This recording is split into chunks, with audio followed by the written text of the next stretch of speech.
Passo inicialmente a palavra ao Feliciano. Em jogo, nessa cúpula na Holanda, daí a gente dá tanta atenção a ela, que é o famoso artigo 5 da OTAN. Só para refrescar aí o conhecimento da nossa audiência, este é o artigo da Guerra Fria. É o artigo pelo qual, se você ataca um integrante da OTAN, você está atacando a OTAN.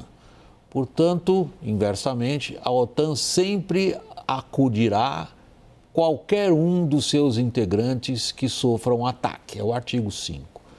Aí está o Trump lá no avião, batendo papo com os repórteres, que ele adora, e ali ele fala uma série de coisas que fica todo mundo depois interpretando o que ele quis dizer.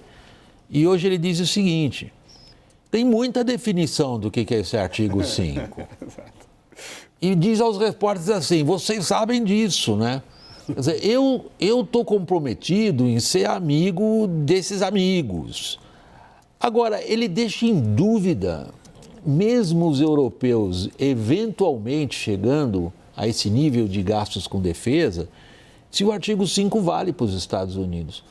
Ao que os europeus também respondem: vem cá, se o Irã atacar instalações americanas, então nós vamos ter que ajudar vocês, americanos? Ficou claro para você, Feliciano, afinal de contas, o que o Trump quer do artigo 5 da OTAN? Ele quer diminuir o comprometimento dos americanos à segurança coletiva, é o princípio central da OTAN, né?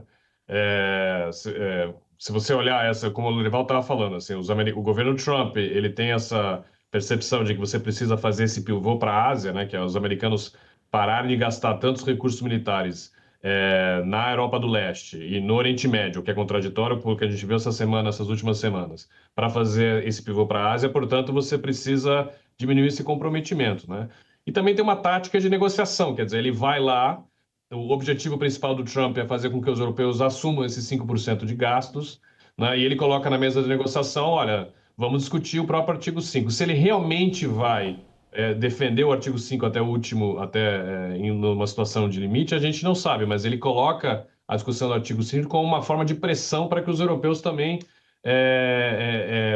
atinjam o objetivo inicial dele, que é esse comprometimento de 5%. A gente também não pode esquecer que a União Europeia fez um programa adicional, que é o ReArm, né, que é um programa que adiciona ainda mais gastos militares, além dos gastos normais dos países membros. Também a gente não pode esquecer que a OTAN tem um problema sério, que é os orçamentos militares sempre são nacionais, e, portanto, as compras militares são nacionais. Então, a União Europeia ela está expandindo desse novo programa as compras militares em conjunto, para que você tenha escala e você tenha eficácia nas compras, né? Porque a Alemanha compra separado, a França compra separado, a Itália compra separado, vários tipos de equipamentos, as suas próprias empresas em geral, né? Várias empresas europeias competem muito sobre isso. Então, esse é um grande desafio da OTAN também, que é você aumentar a eficácia do gasto militar, não é só aumentar o gasto militar. E o último ponto é a razão entre soldados e equipamentos. O que a gente sempre aprende no Brasil é que nosso gasto militar é muito dependente de soldados e pouco em equipamento. Em outros países da Europa, essa razão é menor. O que a Ucrânia tem mostrado é que você precisa de soldados. E os europeus não têm soldados, não é? Os europeus têm pouquíssimo. Se você imaginar que os alemães vão fazer eles querem adicionar 60 mil novos soldados esse ano.